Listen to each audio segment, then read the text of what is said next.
Welcome everyone to Connected Learning TV. I'm Claudia Carl Sullivan, Assistant Director at the Digital Media and Learning Research Hub.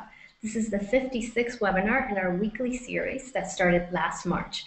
We've really enjoyed taking this time to think through some challenging questions and share some great stories about what is possible when it comes to reimagining learning. So a few details before we start today's great conversation. To those watching on the live stream, please feel free to use the chat stream to introduce yourself, to connect with each other and share resources, and to post questions for us here in the Hangout. And also speaking of Google+, we do have a newly launched Connected Learning community. Please join us. The link to that G+ community should be included in the live stream chat. So the URL for our public group notes should also be there, and we also really do appreciate you including those resources there. So today's topic is creating informal learning spaces where subject matter experts can become collaborative learning partners with youth. Before our guest speakers, Brenda Hernandez and Sarah Meyer, begin helping us frame today's conversation, I wanted to give folks in the Hangout a chance to briefly introduce themselves. So should we start with you, Brenda? Hi, I'm Brenda Hernandez. Good morning, everyone. So I work at Yollocali Arts Reach, and we are a part of the National Museum of Mexican Art. We've existed since 1997. It's been a good round. Buffy? Hi, everyone. I'm Buffy Hamilton. I'm the learning strategist for the Cleveland Public Library and formerly a high school librarian at the Unquiet Library at Creekview High in Canton, Georgia.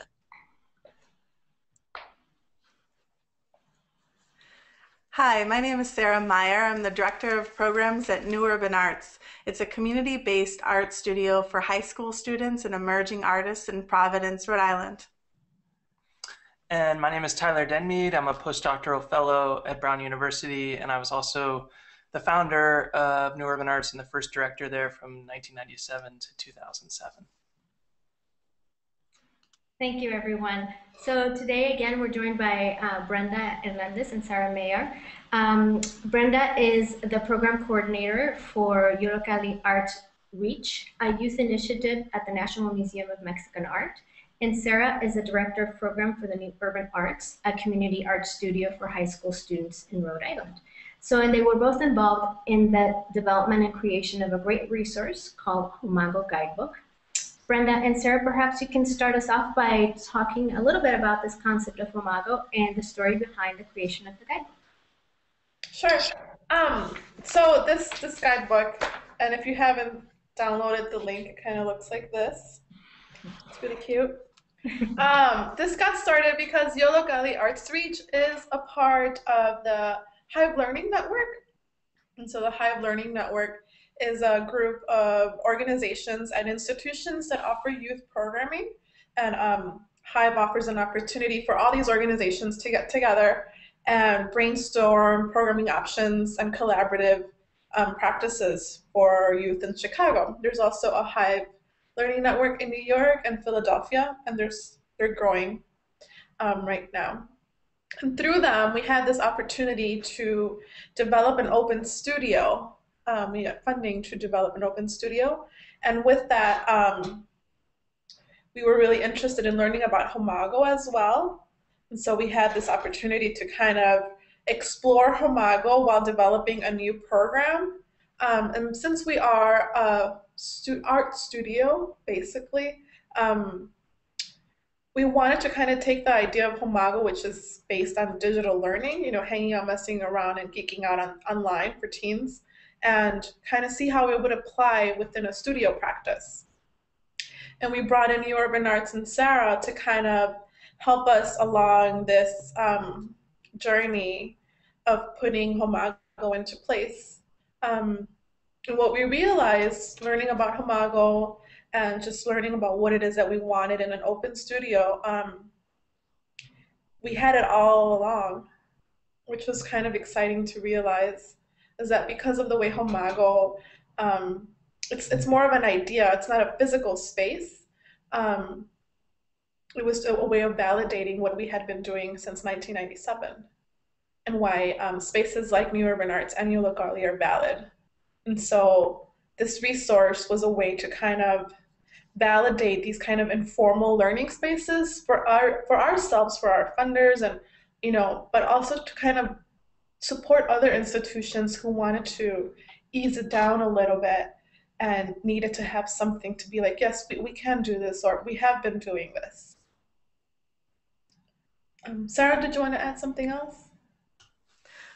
Sure. So when the HOMAGO research first came out at New Urban Arts, we used it to inform a conversation we were having in our organization about how youth were using computers in our space. We have adult mentors and high school students in our space every day, making videos and doing traditional photography and drawing and writing poetry. And when they were on the computers, there was this perceived notion that Facebook or looking at YouTube videos or whatever was like an irrelevant form of learning in a community-based space like ours, where it was the point was to have relationships that were thriving and a relationship-centered approach to teaching, learning, and art making. So then once we started becoming in conversation with Yollocali, it became obvious that the HOMAGO framework wasn't just connected to how youth are using computers and digital media, but it was something that was already happening in our programs because we have an open studio, drop-in, open enrollment throughout the year framework with a very flexible boundary structure for students to direct their own learning. So instead of having to de-enroll and re-enroll when you decide to change from photography to drawing on a daily basis, students at New Urban Arts can walk in and decide if they are going to pursue photography or drawing. And often how they make those decisions is based on their relationships with mentors and who they're interested in working and collaborating with. And so it was very exciting with us to engage with Yollocali and realizing that the HOMAGO framework was connected to not just digital media, but all art making, and was really a way of seeing in a new light the way that New Urban Arts program was structured. So, we have students geeking out on different projects that they're working long-term on, but they also can, try something out and experiment in new media and not stick with it.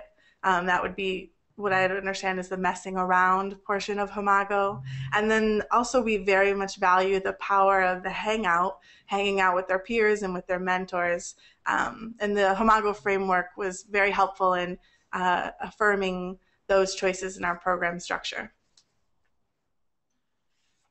And Tyler, I was super impressed by the fact that the New Urban Arts group got such a kind of grassroots start. It was 10 high school students and one college student, I think. There were 4 of us, yeah. Four of you. So can you tell us a little bit about that and how the practice evolved in Rhode Island and how that has been impacted by this, by this, I guess it's not a reframing to HOMAGO, but kind of, I guess, putting the name to the practice that was existing. It seems okay. Yeah, well, I was a undergraduate at Brown, actually, from, well, I'm going to date myself, 94 to 98. And I had been involved in public school education from the day I arrived on campus, going into schools and helping out teachers in classrooms. I was not someone who was interested necessarily in the creative artistic practice that evolved, that came with some of my friendships with friends, with artists, dancers at Brown through my undergraduate experience. And as I was sort of surveying the landscape of opportunity in Providence, it was just clear that there was really nothing going on for high school students, and there were very few places for high school students to develop an artistic practice outside school. And so we started in a church loft with a small fellowship, a small grant of $4,000, and I structured my class schedule so I only had to go to class 1 day a week at Brown, and then from 9 to 12 every morning, I went to high schools and went into classrooms and tried to pitch this idea. I'm not too sure what it was going to be, but we were just going to bring people together and have some materials and see what happened. And it sort of took off from there. Yeah, so it was about 10 high school students in the first year with 4 undergraduates from both Brown and RISD. That's fantastic. And how did I know that you are that you have certain core concepts that guide your practice, and how did those come about? I think one thing that is related to this conversation, one thing I've always taken for granted about myself as an educator is that I view young people as human beings, not objects to manipulate, to mold. And so I've always viewed young people, and that's how I parent too. I view young people as, partners in life, and that's the sort of, I think that was a key value for me from the very beginning. I also had some skepticism at that time of using a critical pedagogy framework, of really trying to get young people engaged in social activism, because I was fearful of sort of projecting my own values and ways of being in the world on young people. And so I really tried to get the adults who would initially frame themselves as teachers to sort of step back and try to allow young people to frame what the space was going to be about and how they might think and how might they work and how might they move through the world. So it was very difficult from the very beginning, because sometimes it felt like we weren't doing anything, and I appreciate this HOMAGO framework for providing some language, certainly, and some validation, as Sarah was saying, for this idea of allowing practice and relationships to emerge at their own pace, driven by the people who are there in the room or whatever it might be. Buffy, you're nodding your head. No, if I can, it's great to hear that from John, because I was a Yollocali student when I was in high school, and it pushed me to want to study art education. But it also, my experience at Yollocali, because it's always been an informal space, it has fluctuated between the amounts of teaching artists available and the amounts of programs. It's gone through several administrative changes, which really only, it allows it for reinvention of the kinds of programming available depending on the group of people that are administering it. But as a education student at a research-based university, I went to UIC, and at that time Bill Ayers was really big, and critical pedagogy is really like almost shoved down your throat if you're going to be an urban education teacher. But having had like this kind of really free and relaxing education experience at Yollocali, I couldn't find a way to balance it off, because learning to become a public school teacher, you're told that you're there to help them, and you're there to support them, like becoming really conscious, and Paulo Freire is your best friend, and which is really great and it's really valid, but I knew that didn't work for me. And so you have to stay authentic to your identity and your personality as a teacher, otherwise it all falls apart. And so I became a really free and open and chilled out high school art teacher at a public school in the west side of Chicago. I was there for 4 years and got scolded for things that, why aren't you teaching them about African American history if they're all Black? And why are those artists not talking about, social justice, when in fact they were learning about, African American artists that didn't want to talk about social justice, but felt like it was important to just make cute, fun drawings. I think especially being Mexican myself and growing up in a city where social justice is always around everywhere, you learn to believe that your artwork has to be about your identity. So you're a painter, you have to be painting about being Mexican, or if you're Black, all your artwork has to be about being Black. There's never any separation. And so at Yollocali, it's always been important to tell the students that they do have those options as artists, but their identities doesn't always have to be reflected in their art making. And so that kind of free structure of allowing them to explore and find their own practice is what really has led it to have this kind of HOMAGO idea in place, because otherwise, if you overstructure an art practice, you can't experiment. You don't want to risk, and failure isn't an option. And so I think HOMAGO is very important because it allows for that freedom to take risk. And if you fail, it's okay because you're just trying it out. And so that's why it's really important for us at Yollocali to have this and be like, this is important. This is why we're doing it. It's not just because we don't run or write out a 10-week curriculum.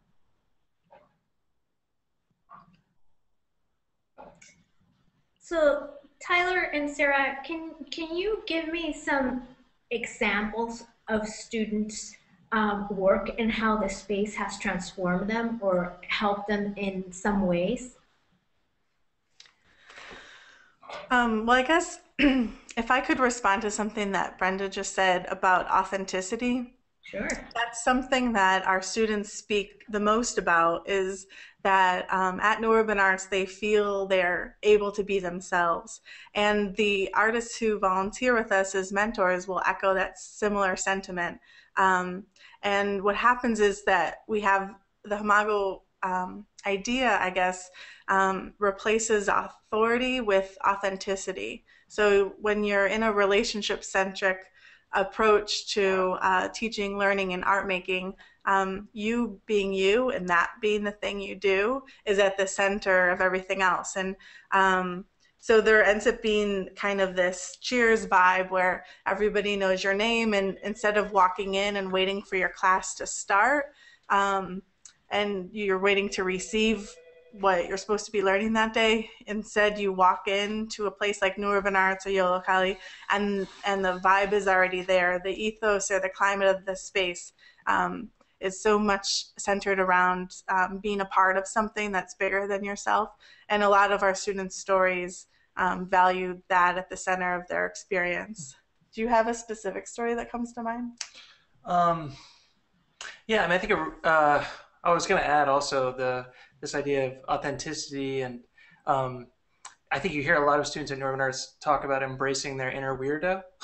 This idea of, there's this part of you that's uniquely you, and you need to find it and embrace it and cultivate it, and it's going to be weird and goofy and silly and maybe, you need to express that and be valued and not judged, and allowed to emerge sort of in its own way. So I hear that a lot. One story that really comes to mind, actually, and it really challenged me in my first year to think about this issue, was a student who came to the studio almost every day and did not participate in any of the formal activities that we had designed. And so my guess is in our first year, we were probably using a very traditional approach with a somewhat predetermined lesson plan, and the person just didn't want to participate and but came. And it wasn't until the spring, so 5 or 6 months into the year, where she was willing to share some of the work that she had been doing in her sketchbook, and started to have conversations with us about who she was, what she was going through, why she was there. And I just had coffee with her, 2 weeks ago, 15 years later. And she was talking about, for her, the place, it was critical because it was safe, she knew. And for her, I think that meant a lot of things: not being judged, being physically safe, all of those things. And not being judged was a really important thing. So for me, I had to step back and really challenge myself that year in terms of thinking about what has value in an educational space. Just being presence, being there among one another for 5 or 6 months. For some people, like, And in some situations, that might be what it takes. And push it in some different kind of direction might have been the wrong move, even though I was banging my head against the wall that whole year thinking I was failing as an educator. That wasn't the case. Mm-hmm.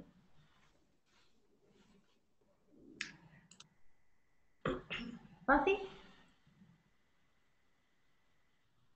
Well, I think I definitely can relate to some of the reflections that everyone else is sharing. And in our space, in a public high school library, there was kind of these interesting tensions between trying to have a space that made room for interest-driven learning and really trying to think about what passions and talents that our students had and things that they cared about. How did we make room for that and honor that, even if it didn't seem very scholarly or academic to other teachers or administrators, but also at the same time trying to think about how did we go about incorporating elements of participatory learning, which of course align, I think, with this with HOMAGO concept, and thinking about how does that also align with an inquiry stance on learning. How could we contextualize HOMAGO within that kind of framework of the academic driven learning. And so, for us, it actually became a really exciting journey in thinking about just kind of reconceptualizing, what the formal and informal learning spaces could be. And particularly, the informal part was actually very easy because, kids come in and, they know they can put their artwork up in the library, or, they're the Yu-Gi-Oh card expert, and, we're going to video that and put it on our library blog. And suddenly, they're connecting with other kids who might have kind of been outside of their immediate circle of friends, and they come together to create their own communities of learning. That was exciting and fun, but that was kind of the easy piece. More of the struggle came, trying to think, well, what does this look like, in the academic interest, particularly, being in a high stakes testing culture. So a lot of the work that I did with teachers and students was kind of pushing back, on this very narrow, defined way of knowing. Particularly with research, everybody comes with, their previous experiences and kind of traditional precepts. But I really wanted to try to work with our students and teachers to think about how do we provide room for the hanging out and the messing around and geeking out, that kind of messiness. As they engage in inquiry and thinking about research, not so much as, well, this is something we do once a year because the curriculum map says we have to, but thinking about how could that be an opportunity for discovery, forming learning communities within classes, as well as with other students or experts or mentors around the world through maybe virtual mediums like blogs or Skype or RSS feeds. Kind of expanding that notion and not being so prescriptive, and kind of, again, that letting go, and sometimes just kind of, being that guide on the side that, gave, some of that mentoring as an adult as they kind of work through this learning process, but thinking about restructuring and giving more choices to students, not only in the kinds of topics that they might be interested in investigating, and helping them craft questions and develop their own kind of pathway to learning, but also in the kinds of learning products that they were creating. And particularly in the last year that I was at Creekview, I learned so much, especially from our 10th graders who were in our Media 21 cohort, which was a class that I essentially team taught with one of our English teachers, Susan Lester. The kids, we really listened, and choice was so important to them, and they knew that they had this safe space to engage with others and to try on different mediums for expressing what they were learning, whether it was Prezi or they were creating a video, maybe doing a two-voice poem. They knew that there were those options there where they could do things that were already a strength or an interest, but they could also experiment and connect with other students who in many ways, served as co-experts. And it really started making us, as the teachers, think about, that quality of a participatory side of learning in which there is that fluidity between the experts and the novices, and that there were things the kids had to teach us and vice versa. That sounds, for those of us who are kind of immersed in these concepts, that doesn't sound terribly, I guess, profound, but in a K-12 environment in which so much is regimented and prescribed, this was pretty radical thinking for both the students who were used to being told exactly what to do, the teachers to kind of open and fluid, organic learning space where we learned together, and that we became, I think, much more reflective and more of a community of learners, that it wasn't so individualistic, but that people could form those connections. That was incredibly powerful for me to really just let go a little bit and listen to the students and let them guide us in thinking about the pedagogy and the pathways to learning.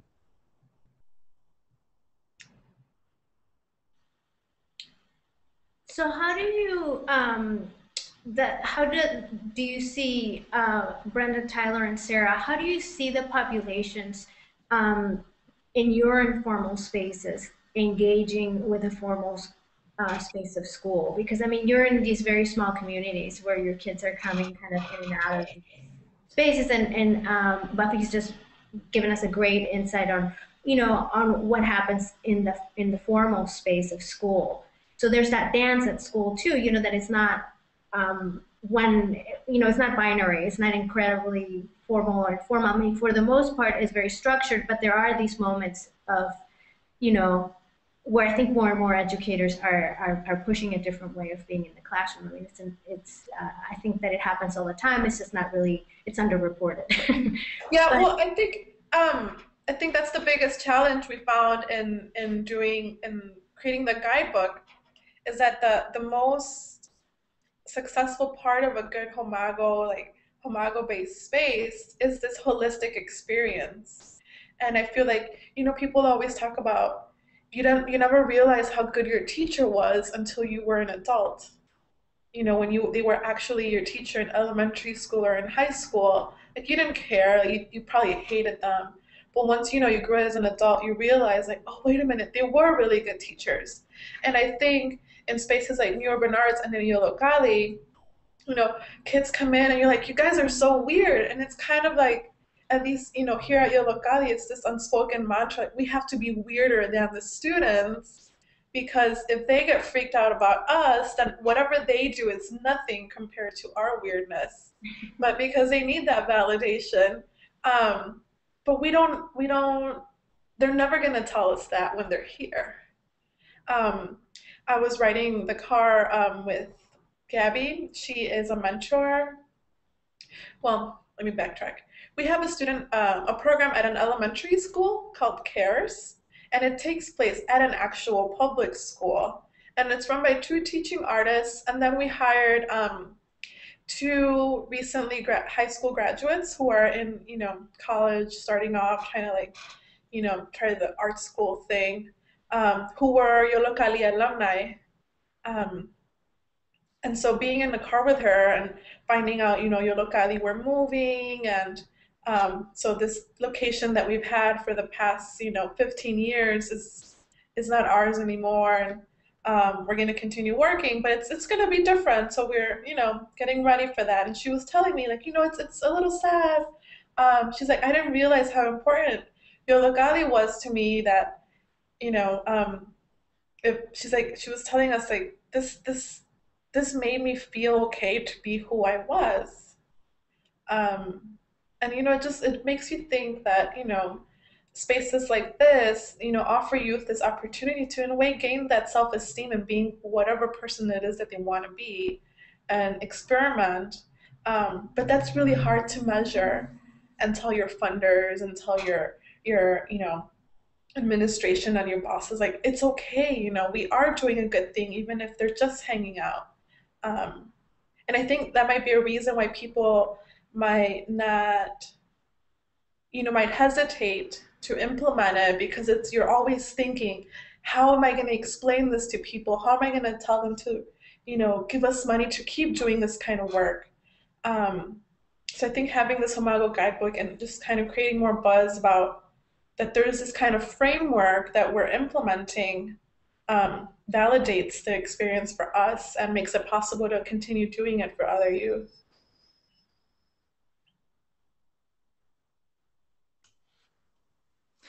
So we have, at New Urban Arts, we have 3 high schools that are directly across the street from our community-based art studio space. And I often think about this visual image of what crossing the street really means for a high school student, where they're coming from a very different learning space across the street. And then when they come to New Urban Arts, we're funded as a 21st century learning community center working with high schools. We've led trainings for K through 12 art teachers, and we've tried to maintain a healthy relationship with the schools. But when I imagine what it's like for a student to cross the street into a different learning dynamic, it's just something that I try to think about a lot. But what I am seeing is that students will use the open studio space to carry over for their high school day. So for example, right now we have students who are doing a screen print poster series for a fundraiser at their school, Teens for Jeans, something at their school where they're raising, or they're trying to get jeans donated to give to the homeless. And it's not a project that New Urban Arts is running, but because we have screen print mentors in a studio, the students are able to carry over a project they're doing at school then to our after school program. So in addition to formal structures that we have in partnering with schools, there are those, just having an open access, I think, allows students to bring the school day into our program in ways we wouldn't anticipate. One of the basic ways is that we have mentors saying, how was your school day? And just asking how school is going with students, and then having a dialogue over the course of the year. I guess that would be my answer. One other thing I wanted to add about the inquiry that we brought up is I think that these informal learning spaces are prime opportunities to practice inquiry learning that everyone is talking about also, because what they share in common is that there's no predetermined outcome, or the practice of asking questions is inherently more open-ended than other curriculum-based processes that are out there. And what I find at New Urban Arts is that inquiry is like a core of how the place operates, in that the mentors and the high school students are staying curious, and that's easier to sustain when you're sitting in the questions together. So when you're in relationship with a trusted adult mentor or peer learning group, then we can practice inquiry even in more exciting ways than if just an adult asked a question, I'd like to add about the high schools. I mean, the 3 schools that are across from the studio, the history of them, one is a vocational school, one is a traditional comprehensive, and one is a college preparatory school, 3 public high schools, but it reflects, a legacy of tracking young people at a very young age into a predetermined future to some extent. And I think and that's all wrapped up in questions of race and class and disability. And the young people, they're aware of this much earlier than we probably give them credit for, right? And so by the time they're in high school, I think they are struggling with who they are, what their future prospects are based on their identity that they associate with being in that school every day. And I think what I hope New Urban Arts does on some level is by bringing people together across these schools and introducing what I think is a rich diversity of the cross-section of young people in the city that gets people to break down some predetermined conceptions of who they are and who they might be. And anecdotally, I think there's evidence for that. Certainly, we have had experiences in the past where young people have been offering even professional development workshops for teachers in schools and trying to model inquiry learning. And what you hear anecdotally from the teachers is, I had no idea that that kid could do that. You know, I've never seen that kid in that way. So hopefully the informal space is, you know, creating these communities where young people are allowed to see themselves and be seen in ways that they haven't been. And so we do have a question from the live stream, and the question is, how are Yollocali Arts Reach and New Urban Arts networking with other spaces that have adopted this approach? And what support mechanisms are in place now and that you would like to see? So it can be open to anybody.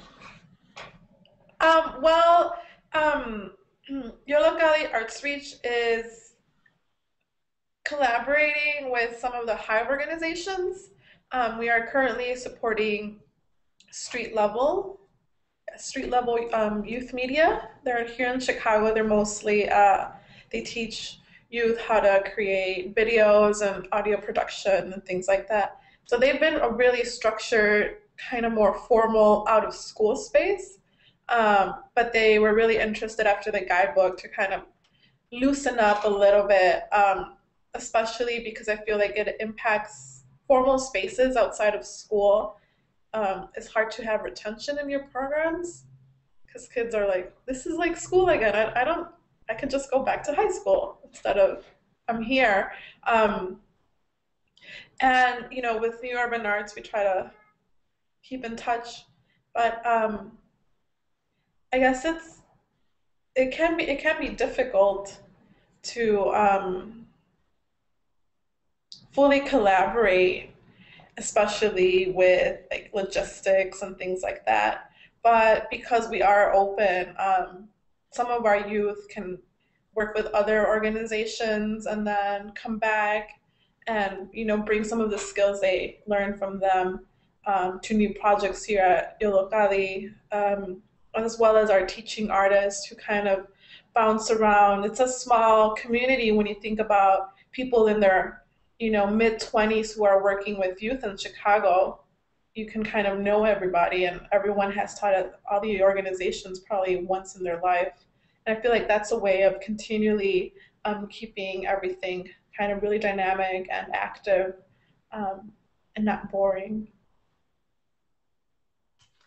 So New Urban Arts, we were thrilled when Yollocali reached out to us last spring. It was right last spring, and we, myself and one of our alumni students, who's currently an artist mentor at New Urban Arts, who teaches drawing, Anudi Elba, we went to go spend a couple days in Chicago with Yollocali and found the experience so refreshing and refueling, and we would love the opportunity to do an exchange with the organization, right? We talked about what if we had, you know, some more of our students and mentors come visit Providence, and then and we would be at Chicago. And I'd love to see that opportunity happen, not just for our two organizations, but for other organizations to have like more of a, have the possibility to do more site visits and just see the programs happen in action, and be in conversation with one another.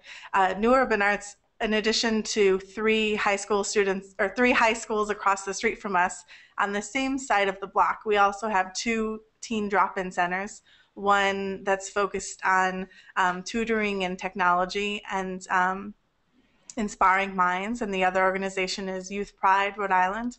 And our youth have been in conversation with their students in coordinating a youth summit on our block.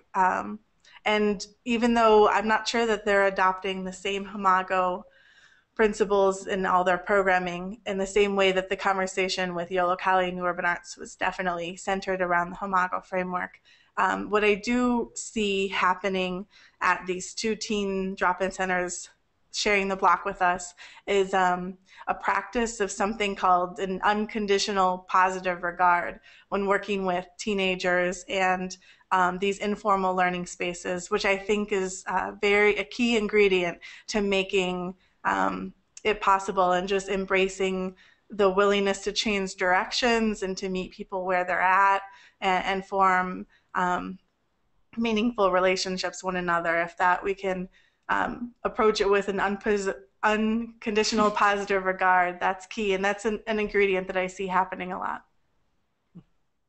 And I think when Sarah visited Chicago, we were just so excited that we were meeting each other in person, because we were really able to kind of embrace each other, and we were just happy that both organizations were functioning in the same way, and you always need that validation, like, oh, you're doing it too? That's so great. And I think a lot of times that's the kind of collaboration that organizations that do HOMAGO or informal spaces need. It's just that, that kind of little support and that embrace, like, it's okay, to not be so structured and formal. Because it takes a little bit longer to see the final products and to measure the success of the program, but it's possible, and that little, that energy kind of, I think, helps everybody along the way. Even now hearing from Cleveland, like, they're doing it there too, like, oh, great, like, we're not alone. It's nice to have that. That's how you start building community, is knowing that you have support in this digital world. So, following up that thought on support. I'm sorry, Buffy, were you going to say something? Go ahead. No, I'm sorry. I just wanted to piggyback on what she said, the idea that, we're all part of this larger network where we see, what other people are doing in their learning spaces, and how, that can inspire you to try and create, something similar in your own place. And certainly there are so many great examples. People are so generous, I think, in sharing their practices. And so here now at Cleveland Public Library, we're really asking the question, what does it mean to engage young people, and what kinds of learning experiences can we provide that are really going to have impact and speak to them in ways that will be long lasting in positive ways. And so, we're looking to models that are already out there, certainly with Chicago U Media, the digital labs at Pittsburgh, the Carnegie Libraries, people who are members of the IMLS learning labs that embrace HOMAGO and the connected learning model of conceptualizing different kinds of learning spaces. That's where we're at right now, and we're actually taking our first steps forward as we speak, and creating some incubator sites of teen learning spaces in particular. And we will really be looking to our teams, as well as for community partners, to help leverage our students or our young people's input in what kinds of learning experiences can happen, where they can hang out and mess around and geek out in ways that will be interesting and fun for them personally, but where we can also help them take that learning and leverage that in other kinds of spaces, whether it's something else they do in their life in the academic sphere, but we want them to be able to have a takeaway from that. One question that I had, especially because both arts organizations rely on the mentor model. How having the Art Institute of Chicago and RISD right in your area, how does that affect your pool of resources in terms of feeding that mentor, that mentor model?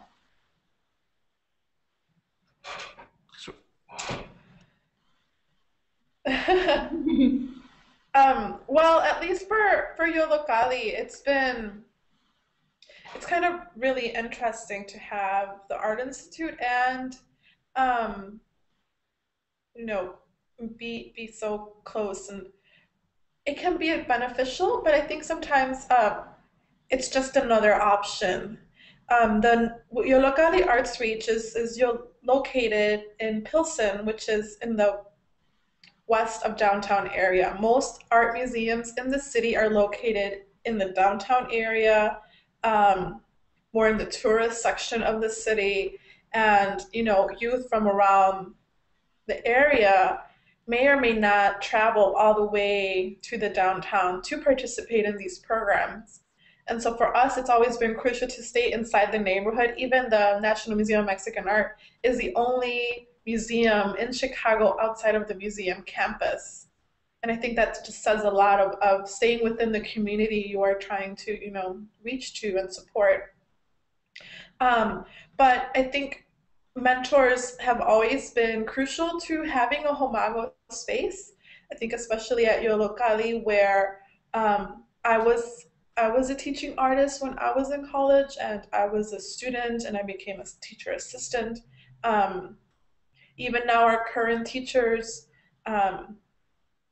are all under 30 years old, which I think, without realizing it, is really important that they're kind of close in age to the participants, because it seems like, oh wait, you're not that much older. I can listen to you, and it's not like I'm listening to a full-grown adult. It makes it okay, to take advice from somebody who's in their mid-20s and kind of looks like you because you're wearing the same sneakers. It's still that whole validating experience. But although we have UIC, who has a great art education department, and SAIC, the School of the Art Institute, who also has a really great art education department, not all of our teaching artists have graduated from these schools. Some are self-taught and come in because they're interested in working with youth and just have a general output and wanting to do something in the community and just to hang out. And I think that makes it okay for youth who even may not be into art to participate in our programs, because you don't have to be an artist to want to learn about graffiti, and you don't have to, in a way, which might sound bad, you don't have to finish college to be doing something good or to be a successful person, I think having all these different adults in the area is good for the youth to see the different trajectories of life, or even lifestyles that are okay, and having options for them to kind of, as role models. We have a lot of graffiti kids that are involved, and some who have even gotten arrested for it. And in other programs, if you have a track record, they're not going to let you in. But we don't really care, because it's, you can have those conversations about ethics. Well, why did you do it? Why did you get arrested? Why do you have to do your service learning hours? What does that mean? Are you going to keep tagging up buildings? Yes, is it art? Is it not? That wouldn't be possible if we weren't HOMAGO, because that kid would have been kicked out already, because, oh wait, you've been arrested before, you can't be here, we can't trust you. But having those adults who have been arrested as well, because they too are, in the graffiti movement, validates that youth into, yeah, well, you messed up, but you gotta keep going. And it's those relationships that happen between the adults and the youth who have been there, that allows for them to keep growing in whatever way they choose to. In terms of urban arts institutional partnerships and mentorship, one of the part of my interest in starting urban arts was providing a laboratory for young artists and educators to experience teaching and making in a different kind of way. I also thought, like it was mentioned before, that this sort of near peer mentoring relationship seems like a special and valuable one. So I was very interested in that. That partly, that view was shaped by the fact that I was an undergraduate when I was started to think about this stuff, and those were my friends were, and they were the folks who are going to help me get this off the ground. Over time, that model has endured. It's also changed a little bit. So, mentors at New Urban Arts can be former participants who may or may not be in college, They may or may not be college students. They may be in graduate school. They tend to sort of hover in this maybe 18 to 30-year-old range, I think is safe to say. In terms of the particular partnerships, I mean, Brown University, in particular, the Swearer Center for Public Service was instrumental in helping New Urban Arts get off the ground. It was also instrumental in getting Community Music Works off the ground, which is an internationally recognized community-based string quartet in Providence. So there was a lot of these conversations happening in the mid-90s then, and in Providence, which was fantastic. RISD, I think, has experienced a bit of a cultural shift. Historically, to be an undergraduate at RISD, the value of your work was determined by how many hours you logged in the studio. So relatively speaking, I think RISD students were historically seen as being more disengaged, for example, than than Brown. That's changed, I think, and there's been more conversations about public engagement, and it's reflected at New Urban Arts in terms of more engagement from RISD undergraduate and graduate students over time. There's also, I mean, in terms of actual funding, one model that we've historically, or New Urban Arts has historically played around with, is the work study, being an off-campus work study site for students who have financial aid and have the work study option. And so that becomes a really valuable opportunity for them as undergrads. So it's an employment opportunity for them. And there have been multiple occasions where someone moves to Providence to attend RISD or Brown, but then they stay to keep their involvement in the city of Providence, particularly mentoring at New Urban Arts. You know, the mentors are there to mentor high school students, but what we're hearing from them is that it's definitely a reciprocal relationship where it's feeding their creative practice as much as it is influencing a young person's creative practice, their time together. The mentor shares the role of teacher and learner with the high school student in the HOMAGO framework where it's not adult directed learning style. And so what happens is that the artists who are mentors in Urban Arts, they are hanging out, they are messing around, experimenting, trying new things they're not an expert at, they are geeking out, and we have found that they will volunteer with our organization multiple years after graduating from an institution like Brown.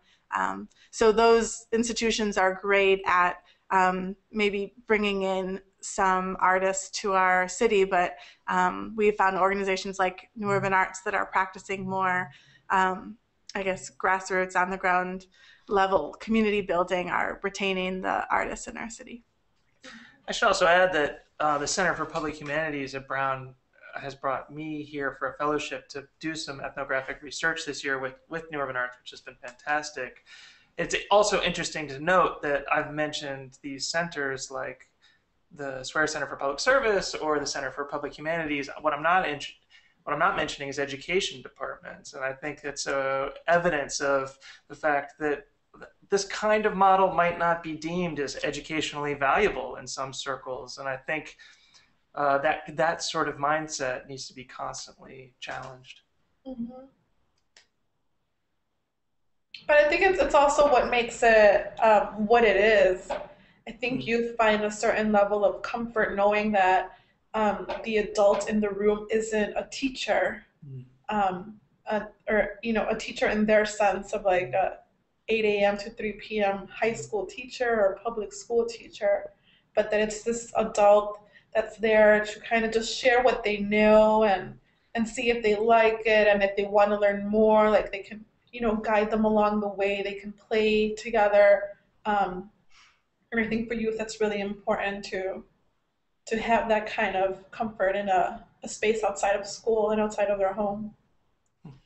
And I think for those of us that are in those more formal school spaces that embrace this way of thinking, I think it does provide teachers an opportunity to use that HOMAGO framework to again reframe your practice. And a lot of it, I think, is grounded in things that teachers many teachers have value for some time, but it's a way to kind of recast or maybe give new connotations to what it means to be a teacher, and consequently by modeling that, you maybe recast that language, if you will, with students, and hopefully, as we see, I guess, greater embracing of this idea of mentoring and these HOMAGO spaces, to maybe make the learning spaces between formal and informal, whether it's a school, an after school, an arts place, maybe a little more seamless and a little bit more sense of connectedness, between those learning spaces, where it doesn't feel like such a binary. So we're almost at the top of the hour, but before we break, we did have one question from the live stream that I wanted to address. And they were asking if we could address concerns that HOMAGO could be construed as a formula or something that's universally easy to do, because of the name, I think, of the title of your publication, which was HOMAGO Guidebook. So if you could speak to that a little bit, that would be great, because I know it's not easy. Yeah. I think we when we were trying to figure out how to make the final guidebook, after talking about it so much with Sarah and with Nicole Marroquin, who is an assistant professor at the School of the Art Institute in art education, but we wanted to write it in a way that even a youth could pick it up and understand, like, oh wait, this is what I'm doing, maybe I can do this somewhere else. Because it's a framework in a way where it creates a mindset, and it's not meant to give you instructions on how to change that office in your building that you don't know what to do with. Maybe you could do that, but it's really more to help people in a way maybe reinterpret the programming they've had, and how it may have been HOMAGO already, and how maybe then now it's time to support that aspect of it a little bit more. But what in the book we give the example of when people walk by a skate park and they're thinking, like, oh, these kids are just like, what are they doing? Why aren't they doing their homework? Why aren't they at home? Why are they just like goofing off in the park and like, skating, wasting time? But if you think about that in a HOMAGO way, you realize, oh no, they're supporting each other. They're practicing, they're learning. You might have a 6-year-old with a 15-year-old, and the 15-year-old's telling him, like, oh, you fell, it's okay, get back on. Like, there's something really valid in those kind of learning spaces where people are supporting each other's like interest, and even if it's just skateboarding, there is inquiry, and there is the sense of learning that can happen. And so I think we're calling it a guidebook, but I think it's important that people understand that it's more of, a new lens to see programming in, and possibly, reinterpret how we support our youth as cultural producers.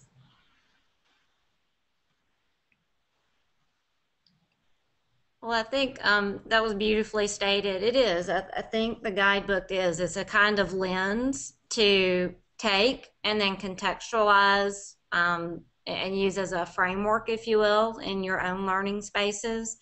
And again, I think all of us want to avoid something that's formulaic, but that's the beauty of this guidebook. It's so accessible that it gives you sort of those guiding points to think about and to reflect on as you look at your practice, and how are you providing what you may already be doing, or how do you go about providing more spaces for the hanging out, messing around, and geeking out.